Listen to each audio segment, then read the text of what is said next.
Na mziki zimekatika dakika 12 kuingia saa 11. Kipindi hewani sasa hivi, kipindi cha Salamu Masal Khair, ambapo kwamba tumekupatia fursa wewe msikilizaji, ikiwa una ujumbe ambao kwamba unataka kufikishia kwa jamii, sasa ni wakati huo. Lakini ala kuli hali kuna ujumbe ambao kwamba nahodha mwenza Khamis Abdallah alikuwa nao, amenifikishia kabla ya kuingia kwenye kipindi. Natumai pia itakuwa ni kwenye faida ya msikilizaji, ili pia na yeye aweze kupata mankulati kama yale. Si story kubwa vile, lakini story ndogo ambayo imetrend tangu mwaka jana. Naam. Kuna kijana mmoja amejitokeza nchini Tanzania. Unajua Tanzania wanakuwa na uibukaji wa watu kila kukicha, yani kila uchao kuna watu wanaibuka, tuna style zao kivyao, umeelewa? Naam. So kuna mwanaharakati mmoja ameibuka, mwanabiashara mkubwa sana. Nafikiri kwa wale machao mbalimbali, kina Mwijaku, kina Doto Magari wamekuwa kimwangaza sana mitandaoni, na nafikiri wajua once mtu ameangazwa kwa mitandao inakuwa rahisi kupata influence. Kwa hivyo na ku-influence watu inakuwa ni rahisi sana. Na tukiangalia sasa hivi tulipofikia, sasa hivi tumefikia zama za mwisho jamani. Ku-influence mtu na kitu kidogo ni rahisi. Kwa hivyo watu sasa hivi wanaangalia mali, wanaangalia hela, wanaangalia mali gani kwenye mapato. Sio watu tumeelewana Samir? Naam. Mali gani kwenye mapato. Kuna kijana mmoja ametokeza Tanzania tangu mwaka jana, anaitwa Chief God Love. Mtoto mdogo mwenye pesa nyingi. Wanasema mwenyewe kiona Chief God Love kama umeona hela. Sio kama mnamfahamu. Nimeweza kuona baadhi ya video vyake kiweza kuonyesha uwezo wa mali yake, magari yake, pesa taslim. Zionyesha kwa watu kwamba ana uwezo mkubwa wa mali. Lakini siweza kumfuatilia kwa ndani kwa sababu ameweza kunishtua sana. Kwa sababu ni baadhi ya vitu ambavyo viko kwenye vyombo vya habari, na nafikiri to me nimesikia kitu kimoja kikiangaza akisema kwamba uwezo wa jicho la tatu. Kama tumeelewana. Hilo ni lini hilo? Uwezo wa jicho. Nafikiri ni kitu ambacho mimi mwenyewe kimenishtua. Sababu watu wengi kiambia mambo jicho la tatu, watu wengi wanaamini na mambo na Illuminati na ushetani. Sio kama tumeelewana? Mambo na Freemason ambapo kwamba ni kinyume na sheria ya Allah Subhanahu wa Ta'ala. Na yeye amekuwa kiangaza kwa muda sasa hivi. Uwezo ukitaka kujiunga sio kuna mpaka namba zao za siri na nini, weka hapo sio hela kama unataka weka. Sio kama umeelewa? So kuna baadhi ya vijana ambao kwamba pia ni Waislamu wameweza kuwa influence na mambo kama haya. So tunaogopa sana. So sisi tusimsubiri tu Masih Dajjal. Masih Dajjal ndio anaanza. Sio kama umeelewa? Uvumi wake umeanza. Sio tumeelewana, lakini uvumi wa Masih Dajjal umeanza mapema kabisa. Tusubiri mpaka siku Masih Dajjal ndo aje the Antichrist, ati aje na mashine yake ya kuuliza maswali sio pepo la hasha wakala. Uvumi wa Masih Dajjal ndo umeanza. Sababu alakuli hali tunaamini kwamba dalili zote za kiyama zimejitokeza. Sababu ni baadhi ya vitu vidogo vidogo tu ndo bado. Sasa sijui unasema nini kuhusiana na swala kama hili? Kwa hivyo kwanza tuwaambie vijana wetu kwanza waweze kujihadhari. Na pia wasione kwamba kila mtu ambaye kwamba ana mali, kila mtu ambaye kwamba amefanikiwa wakaona tu ni mtu wa kufuatwa tu. Lazima kwanza tudadisi, tujue uwezo wake ni upi, ametoa wapi, amekuwa wapi. Naam. Sio kama umeelewana, maana amekuwa influence kubwa sasa hivi Tanzania. Kwa sababu jana kuna jambo liliweza kuligusia. Ukisema kwamba kuna kijana ambaye kwamba baadhi ya kijana ambaye kwamba ulikuwa ukimjua watu wamekimbilia sana maisha. Vijana sasa hivi tunatapatapa, tunasema kwamba tunataka haraka, tunataka mambo ya haraka. Na kuna ule msemo ambao kwamba niliweza kuupa, ambapo kwamba vijana wanasema heri kuishi miaka 25 kuliko kuzeeka mpaka miaka 80. Maanisha koradhi afanye yote ndani ya miaka 25 lakini asiweze kufika mbele atakuwa amefanikiwa na yale yote. Na nakumbuka jambo kama hilo, kuna baadhi ya kuna mmoja katika wasikilizaji wetu hapa kila siku aliweza kuchangia siku hiyo na kuweza kuzungumzia swala kama hilo. Kusema vijana ambao kwamba wanaenenda na mambo kama hayo wajihadhari, kwa sababu maisha bado ni marefu, mtu bado ana umri. Tusiwe tu na papara ya kuwa lazima tufike. Tuende polepole, maisha ni hatua, kila hatua dua, kila siku tuenda. Jana tulikuwa katika saum, jana tukarudi tena katika Eid, sasa hivi tuko katika 6, pengine kesho tutakuwa kwenye Dhulhijja, na yani polepole kila hatua dua. Tunaamini kwa maisha kwamba kwa kadri tunaamini kwamba Mungu analeta, Mungu anabariki kwa kiasi fulani. Kwa kila hatua tunazofanya katika hatua zetu tunabelieve kwamba Mungu anaweza kufanya jambo lolote wakati wowote. Ndio ile wanaita risk mantasha bighairi hisabu. Kwa wakati wote maisha yako yanaweza kubadilika akawa sawa. Kwa hivyo hii mambo ya kwamba tunaania maisha wanataka hivi na vile sio kama ni jambo sahihi sana, hususan kwa sisi kama vijana.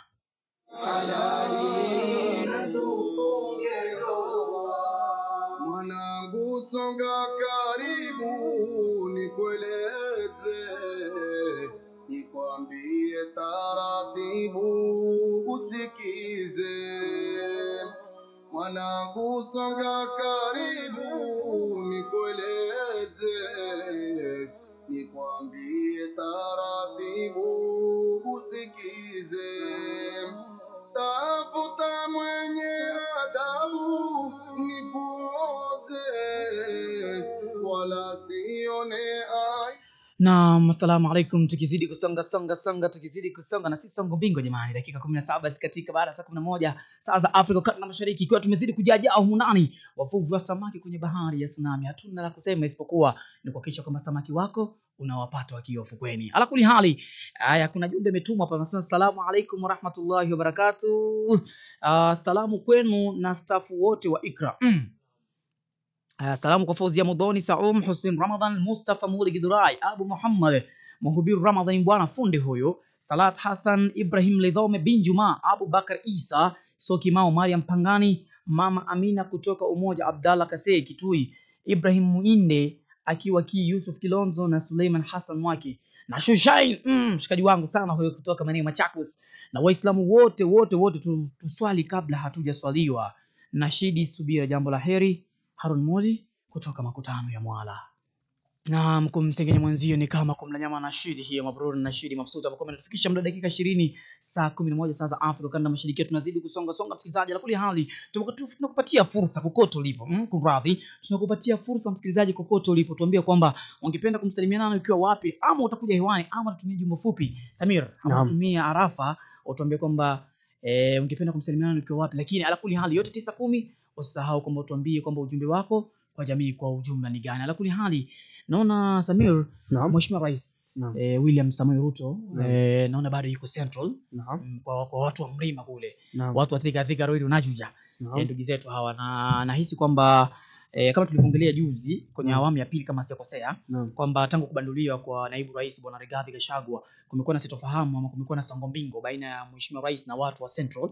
Sijui labda kutokuwa kuna kitu gani ambacho kama sasa kinaendelea, sababu ni siku ya 5 sasa hivi kama sikosea, na Wakenya wanahisi kwamba kuna jambo kubwa kutakuwa linapikwa, sababu ukiona vile jua vinaundwa, sababu tunahisi kuna kitu mheshimiwa anataka kukifanya kwa ajili ya kusurprise watu wa Central, sababu wanasema sasa wana chuki. Sidanganyani, sasa hii chuki ni kubwa, sababu kwa nini alimtoa yule jamaa katika kiti kama hiyo? Kwa hivyo lazima itakuwa kuna kitu hapo katikati kimelea. So swali letu ni kwamba, ama baadhi ya maswali mashabiki imekuwa nao jana ni kwamba wanahisi, je, kuna jambo gani ambalo linaendelea Central William Samoei Ruto kama rais akiwa yuko katika eneo kama lile? Na kwanza la msingi tuangalie alivyoenda kule, amewapelekea kuna zile wanaziita goodies, matunda ya vitu ambavyo kwamba ameweza kuwazungumshia. Ukiangalia hasa amewaletea vitu yani wanavyosema ni development project. Ukiangalia kama jana alikuwa maeneo ya Meru, akiwa pale maeneo ya Gembe, ameweza kuleta mambo kadha wa kadha, akisema yeye mwenyewe kwamba amekuwa na ushirikiano wa urafiki kwa miaka 20 na watu wa Mlimani. Kwa hivyo wasiwe na wasiwasi, bado yuko nao. Lakini aliweza kufungua moja katika market za sasa hivi kwa kima cha shilingi milioni 280 pale eneo la Maua Town. Na akasema hili mmoja wapo kama hivi leo. Pia amesema watu wa Nyandarua ameweza kuambia kwamba kuanzia Septemba watakuwa na university yao, yani chuo kikuu chao ambacho kwamba wataweza kusoma na jambo lao. Lakini la kushangaza ni kwamba leo kuna baadhi ya viongozi wengi sana ambao kwamba walikuwa kishika mic, walikuwa wanaweza kuzomewa na wakazi. Sipokuwa rais anazungumza, lakini wengi wa baadhi ya viongozi akiwemo majority leader Kimani Chungwa alikuwa anaweza kuzomewa, akaweza bado kuzungumza katika lugha ya kinyumbani, lakini bado ground ilikuwa imekataa. Ndio posa nikawa nauliza, je, kutakuwaje ama kuko vipi ama kunaendaje? Kwa sababu unajua ni kuna vitu ambavyo kwamba labda hapa katikati vilikuwa ni venye kuleta chuki kubwa, lakini kwa hali watu wote kupokea simu alafu tusonge na songo mbingo zaidi. 0727444454 Ikra FM. Hello.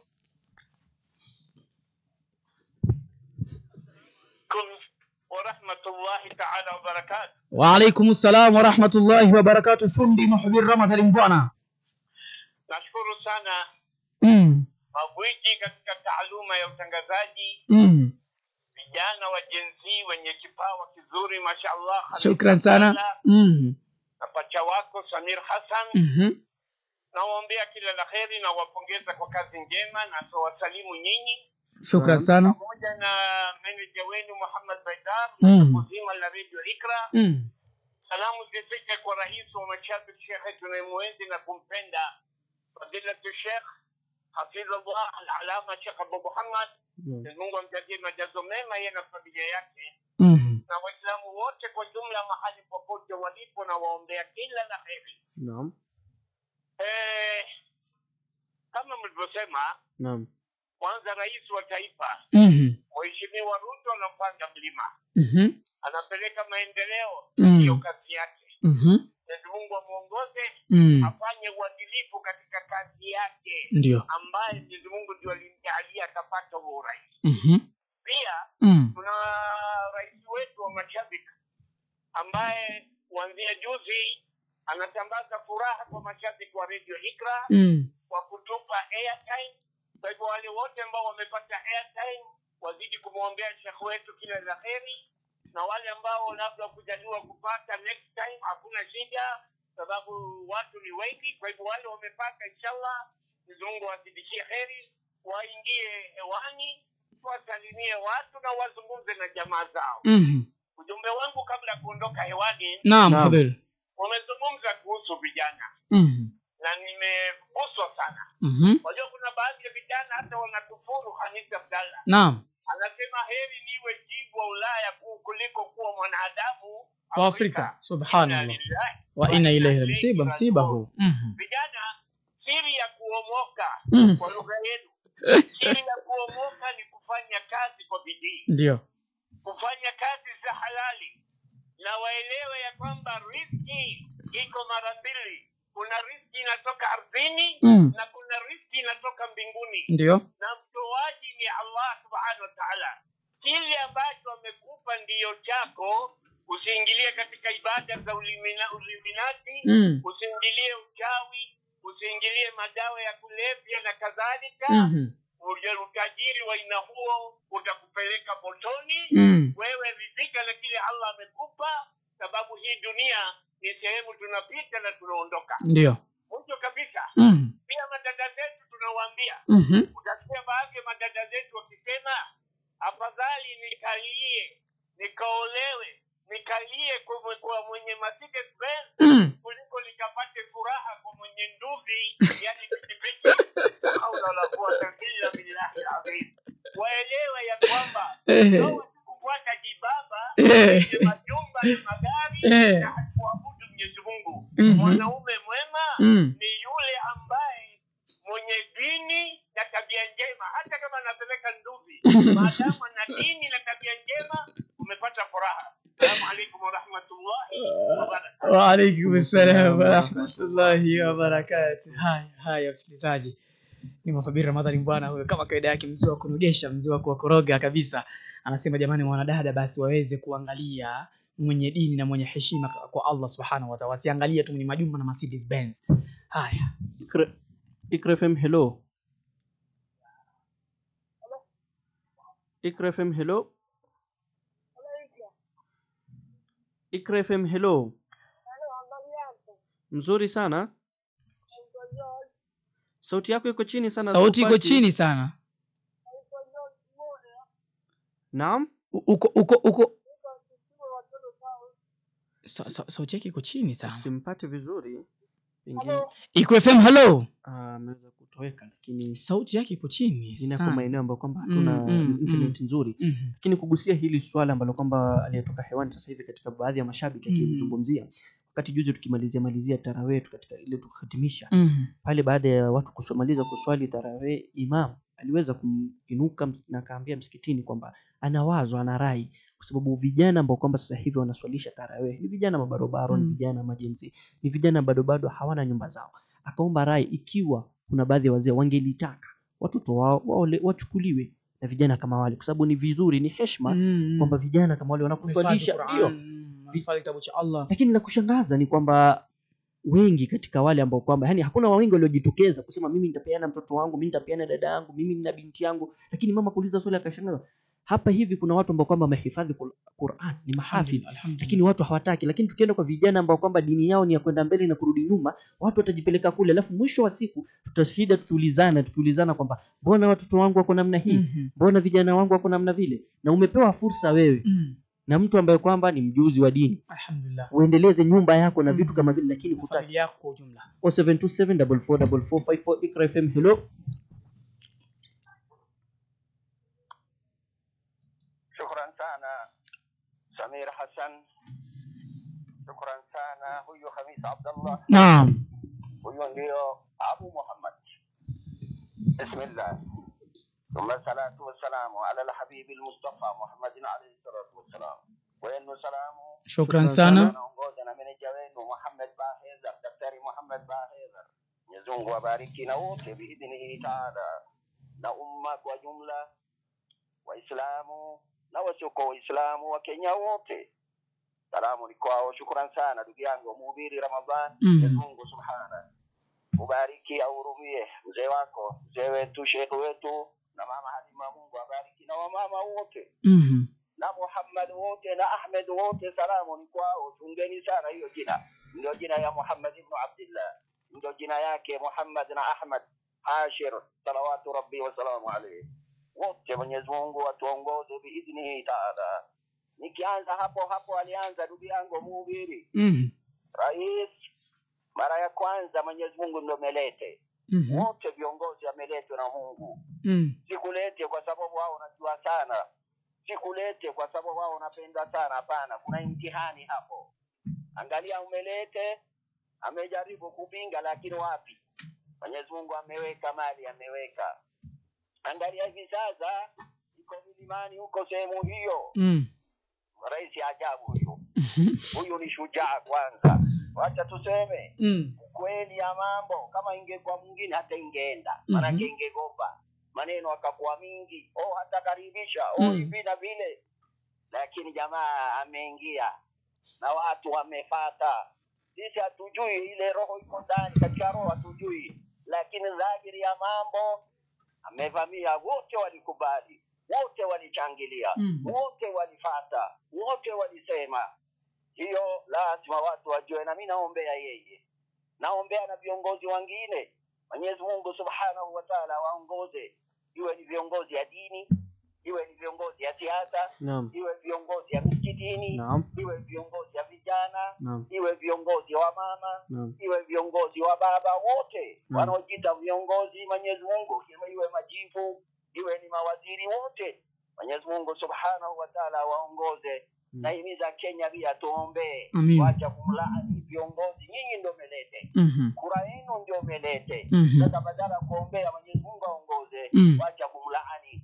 Na alafu ujue kama hujakufanyia wewe, kuna Mkenya mwingine umefanyiwa. Kama wewe hujafaidika, kuna Mkenya mwingine umefaidika. Sasa kwa nini wewe unasema mimi sijafaidika, kwa vile wewe umefaidika, kwa hivyo kwa wengine hajafaidika? Hiyo ni uongo. Kuna wengine nafaidika. Kwa hivyo hiyo nawacha hapo. Kuja kwa vijana. Vijana Mwenyezi Mungu awaongoze. Amin. Kwa vijana Hamis Abdallah.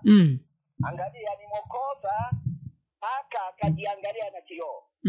Paka Hamis Abdallah na Samira akajiangalia na kioo. Akaona yeye ya kwamba yeye anafanana na simba. Wacha nitoe sauti ya simba. Anaweza toa sauti ya simba? Wewe yeye ni paka. Sasa vijana ya sasa, vijana ambao hana msimamo, vijana ambao manake hana maelekeo, vijana ya jinsi waliharibu Kenya, manake walichoma Kenya. Sasa ikiwa vijana ya Kenya ndio hawa, Kenya Mwenyezi Mungu aokoe kutokana na vijana aina hiyo. Angalia kisha rais katika hiyo sehemu, manake katika baraza anatoa, ajabu hakutokea yale yalitokea katika Nairobi hii, sehemu nyingine watu wanavamiwa, baada ya mkutano simu unanyang'anya, baada kila kitu unaharibiwa. Lakini watu wa milimani huko ni watu wenye ana desturi, nafikiri. Na Mwenyezi Mungu aongoze hivyo hivyo na waendelee hivyo hivyo. Na rais pia alisema ya kwamba jamani, yale nilisema wacha tupike misho, kisha jiulizeni, je, nimefanya ama kufanya? Kama sikufanya pelekeni mimi nyumbani, kama nimefanya mambo ndio hiyo. Maneno naweka wazi. Kuna wengine hata kizungumza mazungumzo yako ufahamiki, manake wanakula mdomo. Kwa hivyo Mwenyezi Mungu aongoze na vijana pia waongoze kama kuna vijana. Amin. Mungu Subhanahu wa Ta'ala. Na vile ulisema ikiwa Dajjal leo ungetokea, nafikiri kuna vijana tabaki. Sana kuna wengine wanapewa pesa ili waweke mfano, ili waharibu vijana wengine. Si hao. Lakini kuna jamaa anaumpa potesha vijana wengine kutoka katika laini, kutoka katika njia, kutoka katika mwongozo, maana yake wafanye machafu katika hii ardhi ili Mwenyezi Mungu angamize vijana. Misho katika Idi hii wazungu walishangaa Hamis Abdallah. Katika Idi ya Ramadhani hii Idi ya wazungu walishangaa sana. Vile Waislamu wamejitokeza, Faransa, Amerika, Britania, Faransa, nyingi ya wazungu waliasuka. Vipi hawa jamaa tunataka kumaliza, saa hii ametuvamia, tutafanya nini? mambo hivi sasa inaendelea. Naombea Waislamu wenye msimamo, weni na msimamo juu ya dini, wacha leo hapa kesho mahala pengine. Mwenyezi Mungu subhana, na hiyo anadhihirisha Mwenyezi Mungu alisema kimbele بعد أعوذ بالله من الشيطان الرجيم نملكنا هي آية والذي أرسل رسوله بالهدى ودين الحق ليظهره على الدين كله ولو كره المشركون. نمبele walisema wazungu wanaume bila dini na waislamu dini bila wanaume wako. Mwenyezi Mungu anusuru Gaza na wanaopigania katika dini biidhnihi ta'ala. Sallallahu ala al-habib. Assalamu alaykum wa rahmatullahi wa barakatuh. Wa alaykum assalam wa rahmatullahi wa barakatuh. Haya neno mazito, fawaidi kubwa sana kutoka kwa Sheikh wetu Abu Muhammad, na nafikiri hiyo ni faida kwa watu wote ambao kwamba waweza kutegea na kusikiza. Na msikilizaji, ikiwa tumeendelea na kipindi chetu kwa dakika 35 kuingia saa 11, nakuuliza msikilizaji, je, umeweza kupata kutumia huduma za M-Pesa? Ikiwa M-Pesa amefikisha miaka 11, amekuwa ni mtu mzima, ni mtu ambaye kwamba anaweza kuwa kitambulisho. Je, umeweza kufikia kutumia bidhaa ambazo kwamba ziko ndani ya M-Pesa, kutumia M-Pesa KCB, M-Shwari na Faraja? Kwa sababu M-Pesa huyu tunataka tumfanye awe ni M-Pesa Nation. Kwa hivyo tuambiwa tutumie buy goods ambayo kwamba iko pale katika M-Pesa app ama katika ile sim toolkit yako, ili tufanye mambo ya kuwe bure, yako free, yani yako sari. Wanipata ndugu yangu Hamis Abdallah, naona mambo ya sari. Naona pengine umechoka uchovu ili sijui kesha wapi. Lakini la msingi msikilizaji ambaye kwamba yatusikiliza sasa hivi, katika mambo haya M-Pesa, natumai watumia M-Pesa hata wewe. Natumia M-Pesa kabisa sana, japo nimepoteza simu yangu juzi. Lakini natumia M-Pesa vizuri, na inanisaidia sana katika kutoa, kuingiza, kutuma. Lakini nafikiri kuna ile ya kwamba 100 kurudi chini imetusaidia sana. Na pia wanasema kwamba hata yule aliyo ndani ya nchi na nje ya nchi uwezo kama huu upo. Kwa hivyo ni jukumu lako wewe ambaye kwamba watumia M-Pesa uweze kutumia zaidi option ya buy goods ambayo kwamba ipo katika M-Pesa yako, ili tuweze kuwa M-Pesa Nation. Naam, ala kuli hali kuna jambo hapo kwa nataka kueleza kina mama. Je, watu wanafahamu kwamba kina mama M-Pesa imepatia uwezo mkubwa sana wa kuweza kuweka, kutoa hela na vile vile pia katika kuwekeza mambo yao katika masuala haya M-Pesa.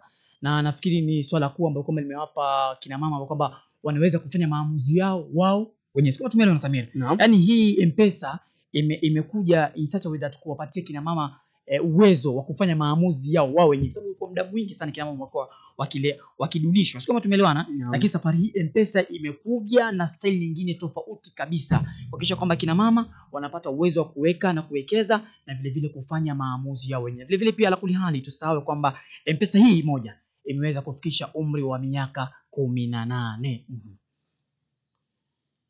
Ewe Mola waziumbe. Haya msikilizaji, kwa tunazidi kusonga kwa tunazidi kufanya mambo ya barabara kwa tuliko msikilizaji, najua unatupata vyema. Nikiwa ndugu yangu hapa fundo kunogesha fundo masuala siasa, kijana mdogo, kijana shupavu, kijana ambaye kwamba amejaa ndani mvuvi wa samaki huyu kwenye bahari ya Samia Hassan. Ala kuli hali tuzidi kusonga na kuna jumbe Samia hapa. Assalamu alaykum wa rahmatullahi wa barakatuh. Kuna wakati niliwauliza dawa za Habalat Habal zinapatikana wapi, bado pata jibu Harun. Dawa za Habalat Habal nafikiri nimewahi kusikia siku moja mwanaharakati mmoja hapa kwetu amwongelea Ramla Jike Simba. Ramla Abdi, na nafikiri kesho nitapata nafasi nimuulize, na inshallah panapo majali wa kesho tukirudi hewani tutakuwa ni wenye kukujuza mambo yanavyokwenda inshallah. Ewe bora waziumbe na nuru yake manani, watajira kutupambe tuwe na wewe peponi. Ewe bora waziumbe na nuru yake manani, watajira kutupambe tuwe na wewe peponi. Watajira kutupambe tuwe na wewe peponi. Bora watajira kutupambe tuwe na wewe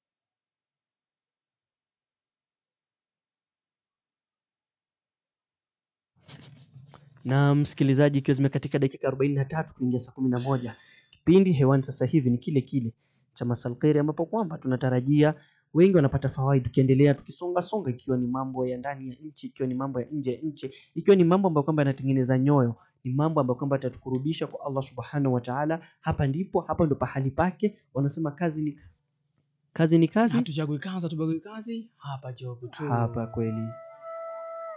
0727444454 Iqra FM. Hello. Assalamu alaikum warahmatullahi wabarakatuh. Wa alaikum salaam warahmatullahi wabarakatuh. Kwani uko na homa ndugu yangu? Niko sawa mamangu Mariam Mapangani, unaambaje?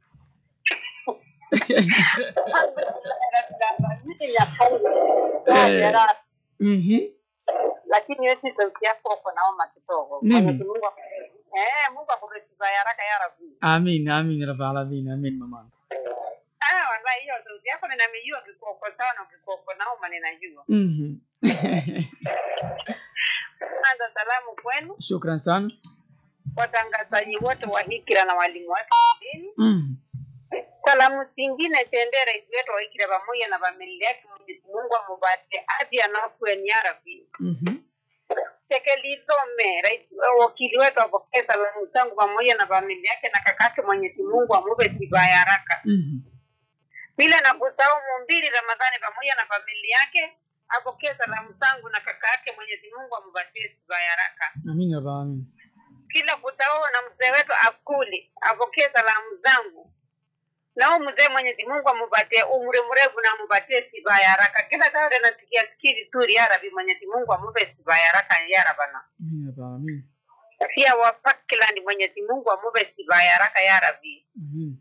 Na mwingine tiende mama Rukia Katanga mbetu, mama wetu pia amepotelea wavyama kwa salama inshallah, alhamdulillah. Mwenyezi Mungu amupatie umri mrefu. Amin ya Rabbi. Waislamu wote sitabakuwa mimi jiko bakwa wao chakua. Wote mtu amesema la ilaha illallah.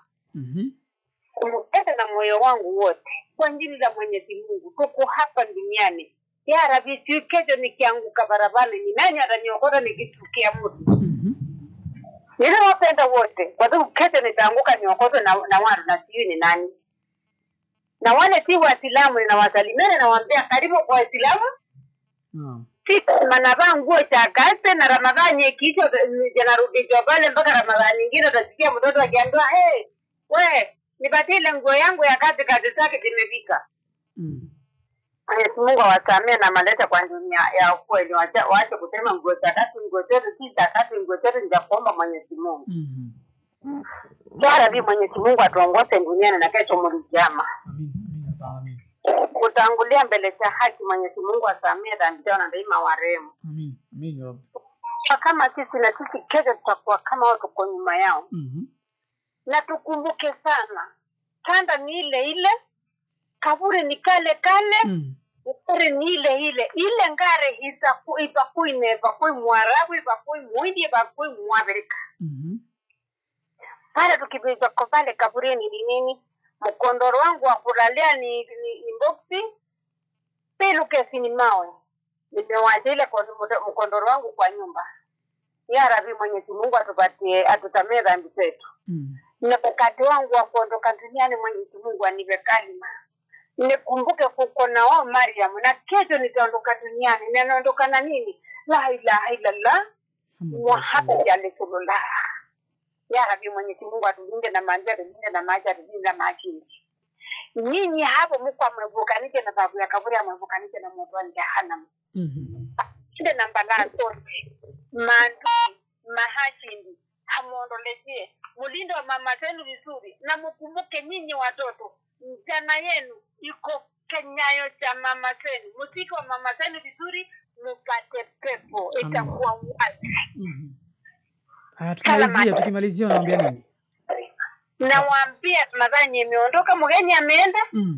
Tutakuwa swala ni tukia Ramadhani ikija basi. Swala imeisha. Asalamu alaykum warahmatullahi wabarakatuh. Wa alaykum assalam warahmatullahi wabarakatuh. Alikuwa mama yetu Mariam Mapangani na dua nzito na salamu mbalimbali kwa watu wanaowapenda Ala kuna jumbe hapa imetumwa Samir Hassan Arafa moja. Anasema salamu alaikum, napongeza kipindi cha salamu na masal khairi. Ila nitauliza. Haya.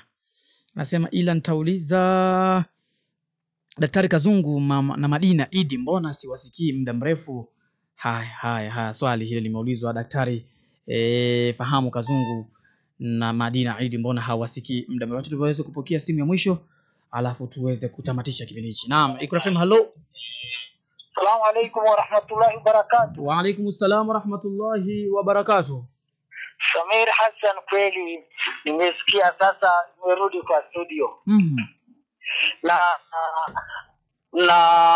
Samir Hassan, wewe na nani? Na Khamis Abdullah. Basi sasa inapeleka studio kwa njia safi, nasikia nyinyi napambana tu, alafu basi sasa nasalimia tu Waislamu wote. Alhamdulillah tumemaliza Ramadhani, insha Allah nyinyi endeleeni tu na kazi nzuri.